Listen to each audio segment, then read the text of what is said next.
let's go over this then, real quick. I think quite a lot of you people have already seen this in greater detail. A lot of people have talked about this a little bit. I want to just read about the main things. I want to share some thoughts about this myself, some thoughts, opinions, stuff that came to my mind. We just skip the first bit here, actually go right to the strike missions. So generating group competent is one of the cornerstones of GW2, and GW2 End of Dragons will ship with 4 new strike missions on launch day. Probably more later on, right? You'll be interested in each encounter and their core mechanics as you play through the story chapters. Access each strike mission will be permanently unlocked for your account once you complete each relevant chapter in the story journal. By including these encounters directly in the story, we're looking to grow the strike mission audience, encourage as many players as possible, give them a try. Was a good call actually to make this account wide, so you don't have to play story or certain story chapters with specific characters again. So very easy, play it once, get it over with. Not everyone is into story content, right? And get in there, get crazy. By the time on this opportunity, basic difficulty strikes to make knowledge and mastery of the encounters mechanics most important factors in achieving success. Each encounter has a series of pass or fail mechanics, checks to reinforce design efficiency. Ensuring that groups can't bypass skill mechanics while also ensuring individuals can still have heroic moments where they save the groups from destruction.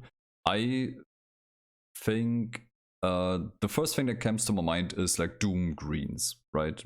Like either you do the green or you don't and you wipe, or you don't really do it like 100% correctly like you're supposed to do, and then you have to suffer from consequences, basically. Other things then come from that, like that's like the first thing that comes to mind, so I like that.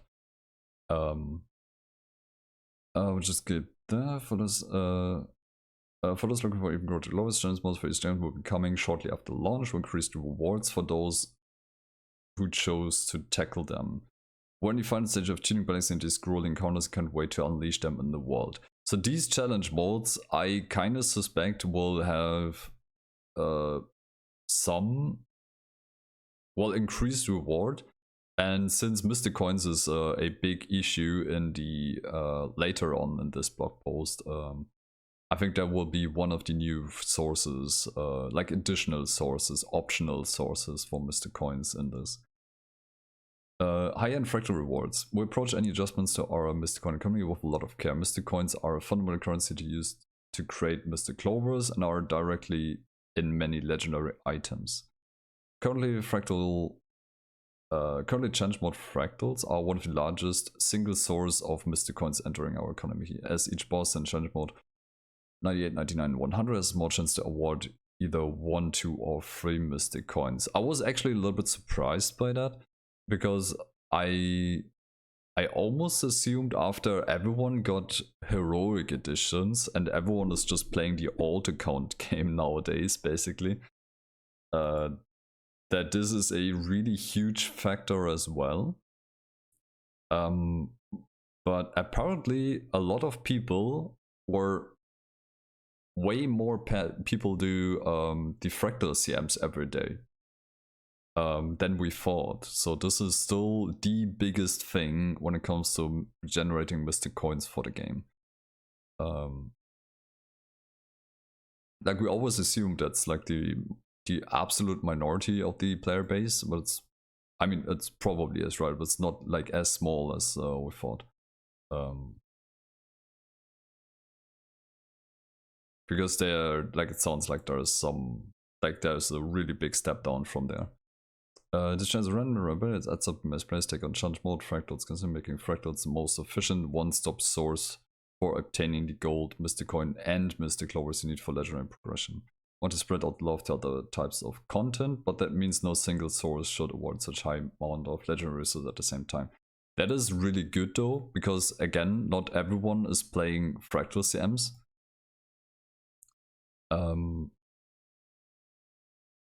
And we have Mystic Coins and Clovers currently, and they all go into legendary weapons. And the other game modes don't have any of this. The only exception are PvP and what reward tracks, where you have to spend a lot of time in these game modes, of course. But it's not like a thing that you can do on a daily basis really fast and quick within like 30-45 minutes. The 14th is the World of Rafting expansion launch. Mystic Clovers purchased from the Factor event is now resettled weekly instead of daily. You can purchase up to 10 Mystic Clovers per week. I think that's just a really nice even number. It's not like 14. I mean, if they would just change it to weekly cap, it would be 14, right? And it's not like something weird like 15 or like so the cost of each Mystic Clover you purchase from the Factor vendor has been adjusted to cost one less glob of ectoplasm, one more Mystic coin. The total cost per Mystic Clover is 150 Fractal Relics, 2 Mystic Coins, 2 globs of ectoplasm, and 2 Spirit Shards.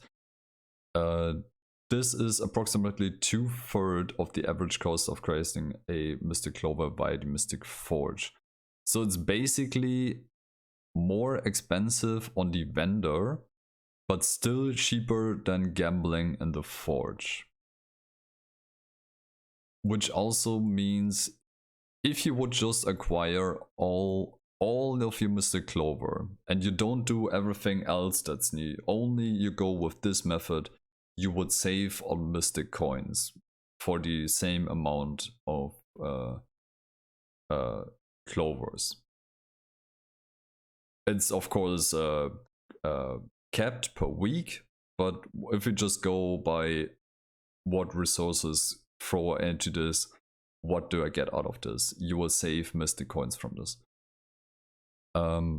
Then, of course, everyone knows by now the Fractal CM bosses don't drop Mystic coins anymore, but other stuff in the game will. New prices will be friends and the discounted Mystic Clovers from Fractals will be consistent with other sources of Mystic Clovers we're adding to strikes. So they all cost the same, and there's interchangeable, like one game mode specific currency that's interchangeable. For the Fractals, it's 150 Fractal Relics per Clover, and for the other ones, we'll see other things. So then we have the Icebird Saga Strike Mission stuff. Right now, in the live game, Icebird Saga Strike Missions award red, blue, and green profit shards. The color awards changes from week to week. Yeah, that's as of right now. Yeah. So every week you get a different color. More complicated it needs to be, and it can be difficult to learn how each type of currency is earned, what they're for. Yeah, it's really hard and tough to explain this to new players, right?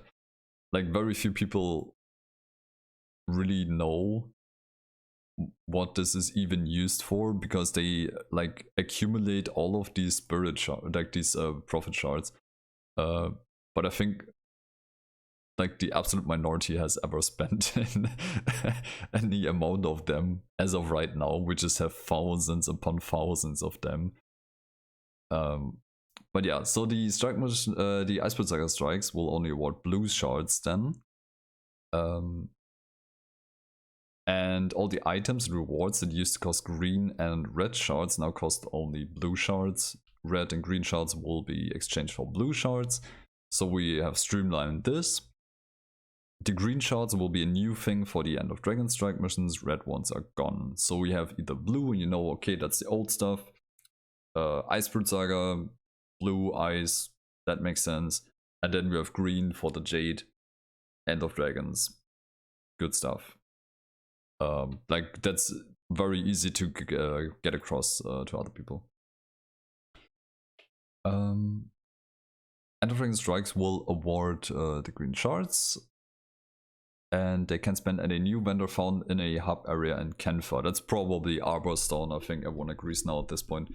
This is the new big thing with the Arborstone revitalization mastery. The one spot where we'll hang out and find all of these vendors. In addition to their own set of vendors, GW2 and Dragon Strike will have 2 weekly limited trades, allowing you to exchange your green profit shards for materials used to create legendary equipment. So there is the one new Mystic Coin income now. You get 10 times per week for 10 green profit shards and 1 spirit shard. You get 1 Mystic Coin. So instead of the Mystic Coins dropped by CM bosses, you get them from strike missions now, basically. From the vendor. We don't know about the strike mission CMs though. You might get additional ones there, maybe, or even just for the daily main strike mission or something like that. And then 5 times per week we have more green profit shards, 2 mystic coins, 2 globes of ectoplasm, 2 spirit shards for 1 mystic clover. So that basically the green profit shards replace the fractal relics, but the entire rest of this is basically the same price as if you would trade this in the fractal vendor. So the interesting thing now is you have an option here. You can just get mystic coins from this, and you don't have to get clovers from this, which is a thing I really like. You can just go with mystic coins and get those and make money. And that's what I said earlier though, right? It depends on where you are currently in the game. If you still craft legendaries, because your legendary army is not full yet, or you just want to sell legendaries and make some money with that, chances are very high that you will exchange the mystic coins that you get here immediately for the 5 clovers every week and just go with that. You have not earned mystic coins at all through this, but you have your clover safe and they are cheaper than gambling in the forge. If you have everything done by now, you just go with the mystic coins, and the mystic coins will enter the market. They will be sold on the trading post, or whatever.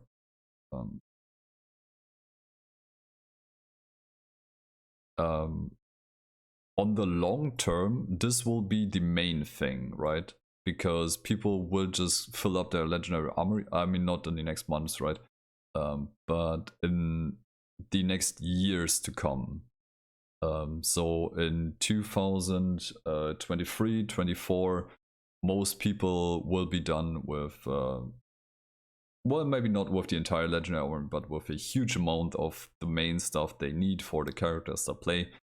And they will just get the mystic coins, and there will be a steady flow of mystic coins into the market via this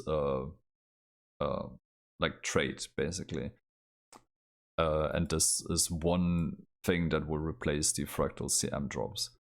For the raids, I think it's similar, right? We have raids in Mystic Clover was adding a Mystic Clover purchase option that will give raiders a way to spend their raid currency in broader legendary golds. 10 times a week trade 30 magnetite shards, 2 mystic coins, 2 clover, ectoplasm, and 2 spiritual, 1 mystic clovers.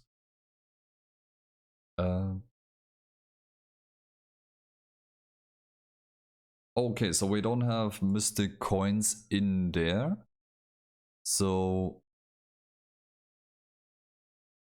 but you get 10.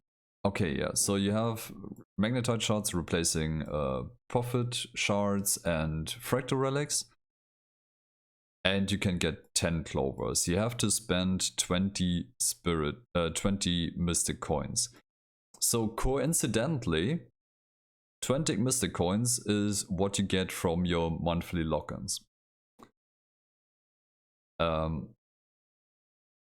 I think, and I had a fear actually before reading this, because so many people are playing the alt account game now, and they're just abusing the daily lock-ins basically to gain more money for basically no effort. They got the heroic editions basically for free. I was a little worried that they would on the long term play around with the daily lock-in rewards actually. But I think that's a very clever way to do this. because you will get your 20 mystic coins from the lock-ins, and you can spend them on clovers and raids, for example, or if you don't need additional clovers because you're already doing strike missions and fractals, and you have enough from those, and even reward tracks and like all the stuff will not go away.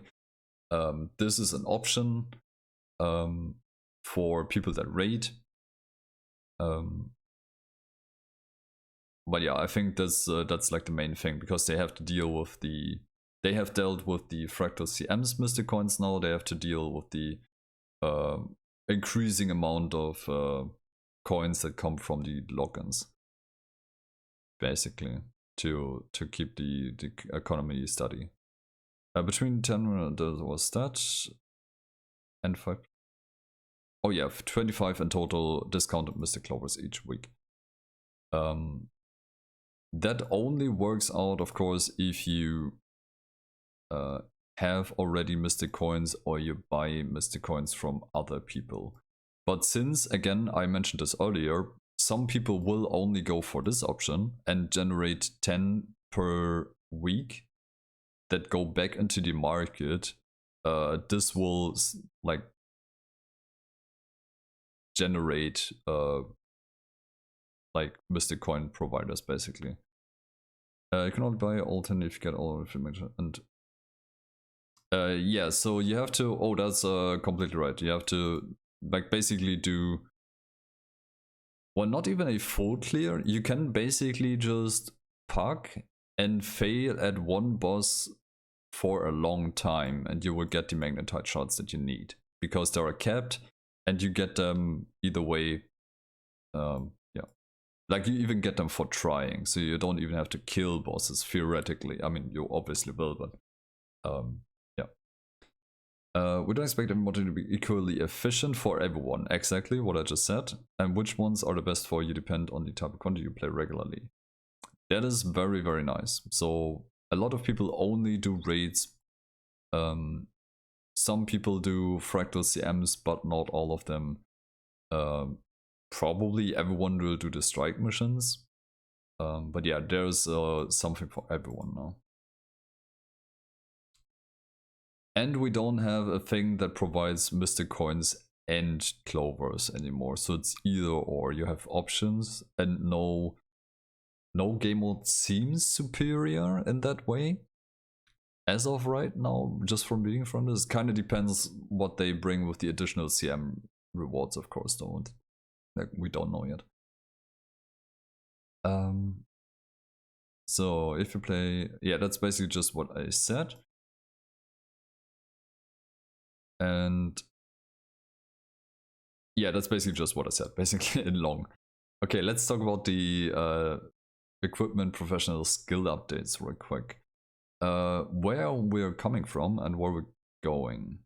Bring the player, not the profession. That's our goal. I've liked this a lot, and I hope it works really well. Like, I'm already working on it in my groups, you know this, and I will continue to do so.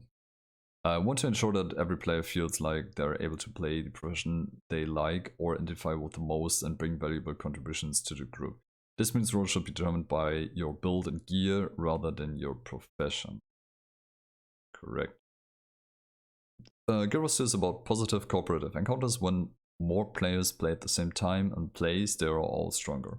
No profession is purely selfish, except Willbender before they got alacrity, but yes. And completely unable to benefit nearby allies. That was actually not true just a few, was that months now?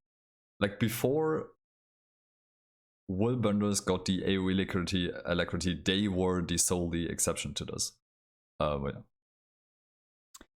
A year ago, essential gameplay roles such as alacrity and quickness were only be able to be filled by very specific builds. In May of last year, we added a couple additional options. We liked them a lot. While this has improved the diversity we see in actual raid groups, it was just the start. That's good news.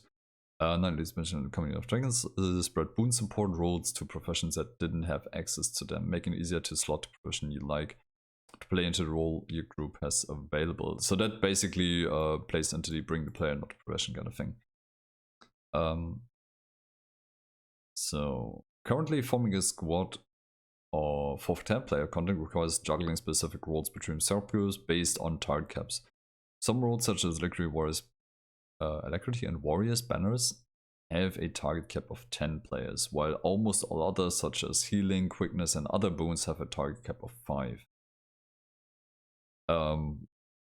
That is correct. There are ways around this, of course, when you play with subgroups and all that, but in its core, that's basically the way it works right now.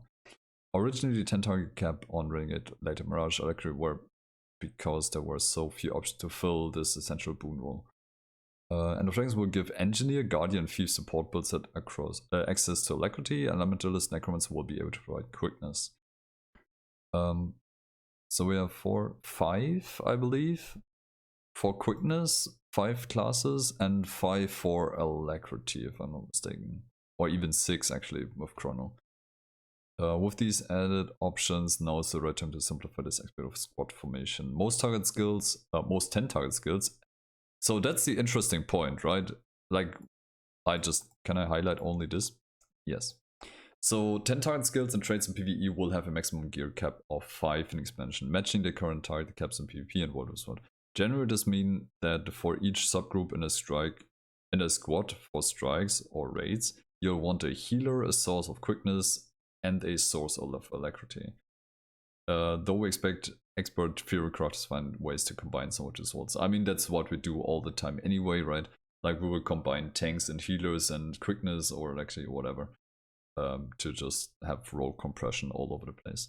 So the interesting thing that we talked about earlier on the stream already, and what like almost everyone looked over, is the word most. Everyone just assumed from only this text that everything will be 5 target. Which is not the case, because there's a difference between all and most. I said already, like I can see, I think one of these things are like heralds, heal tempests. They don't provide alacrity or quickness, but they have 10 target abilities. So I could see nothing changing for Boon Herald actually, because they only give well, they have the Boon extension, of course, which is really nice to have, and that's kind of weird if you just bring this into a subgroup. You have half a stack of might, which is not too OP. You still need someone to provide the second half of the stack, so you still need another offensive boon support. And then you have, of course, Fury, but that's also covered by Firebrands and yeah, multiple other classes as well. So I can see that actually not changing. For Heal Tempest, maybe they just tone down boon application and just leave the healing on 10 target. Or the other, like there are ways to this, right? They are not specific here, of course, because that weight would be way too much. But I think it's not too apocalyptic. My takeaway from this is quickness and alacrity will go 5-man. There is no question about this. And then it's a from case to case decision, basically. There is not a whole lot of boon extension otherwise. Like we have Tempest Warhorns, we have Chronomancers, Inspi Chronos, and then we have the Boon Heralds, and that's almost the end of it. Like there are not like a crazy amount of classes that can do boon extension. Alacrity will be Steelman? I don't think so. It will, no. It will actually not. So generally this will mean that for each subgroup and a squad for strikes or raids, you'll want a healer, source of quickness, a source of alacrity per subgroup. Though we expect, combining some of these swords, basically.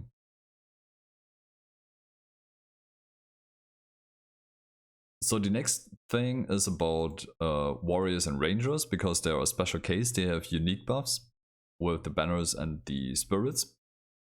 The big takeaway from this is they are not affected on the release.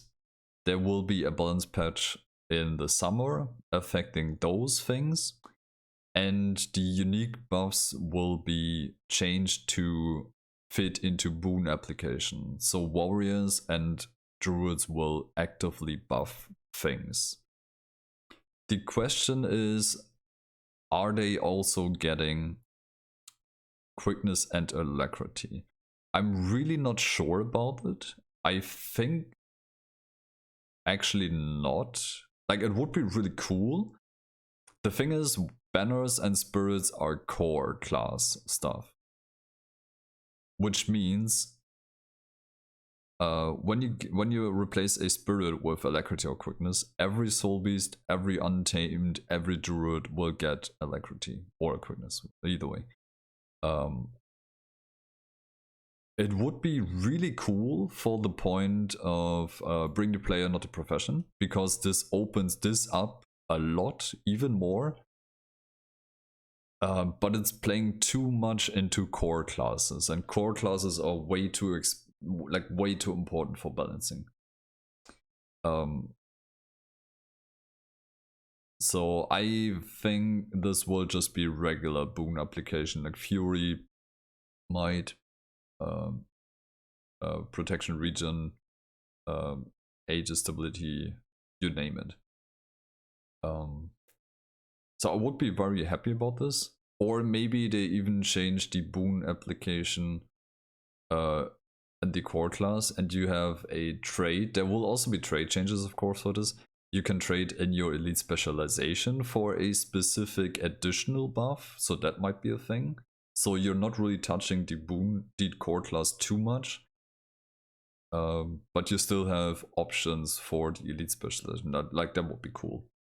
So you have on Berserker quickness and on Spellbreaker alacrity or something like this. And you have traits for that to access these additional boons, and the core class just remains as it is, basically. And now the interesting thing that I really like. We have new attribute combinations. We have Ritualist equipment that provides a large increase to condition damage and vitality, and small increase to concentration and expertise. This will be the new. This will basically replace Viper for Condi quickfire brands, for RRs, for Quick Harbinger, probably, like the Condi Quick Harbinger. Like all of these Condi builds that also buff stuff. They will all throughout will just run Ritualist. If you play a pure Condi build, you probably end up playing Viper, but as soon as you throw in a buff that benefits the group, you will very likely run Ritualist's gear. The good thing about this is it plays very well together with the alacrity changes, surprisingly, because power alag will probably just not exist anymore, because it's currently 10 men and the DPS is not impressive. It will be reduced to 5 men, which means playing RR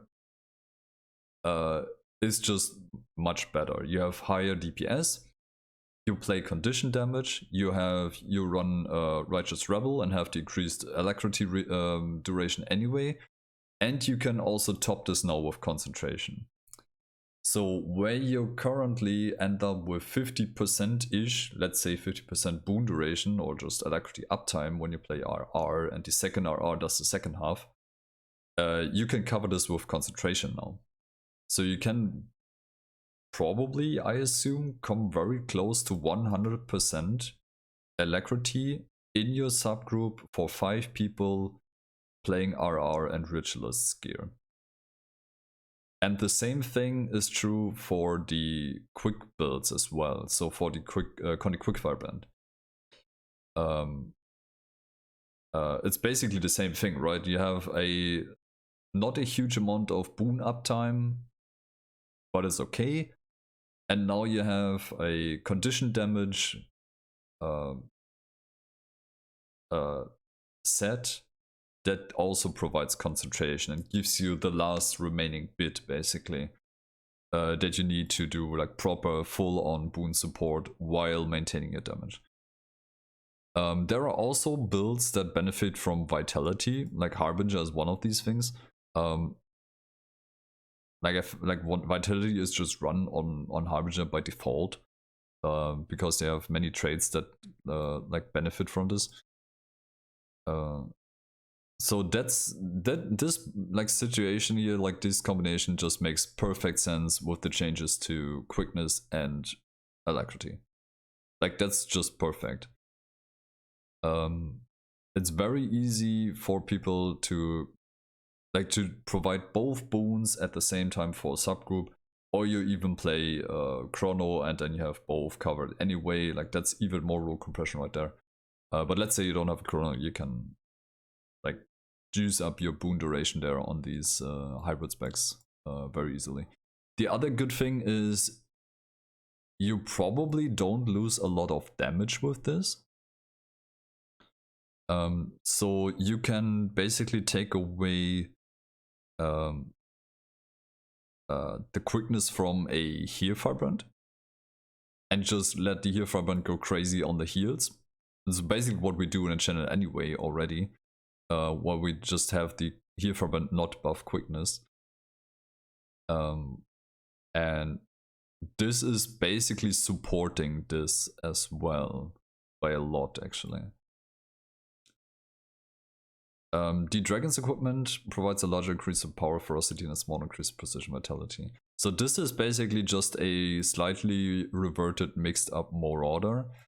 And from what I understand is this is basically a better set for everything that has crit modifiers. So alacrity, not alacrity, I think that's, is that Herald? I believe, like just power herald without boons, or power renegade. There are some other things as well. I don't know all of them. I'm not like super into power builds, but everything that has basically crit modifiers will benefit from this. Yeah, and these are available on Legendary Armor, of course. At the launch, there will be recipes and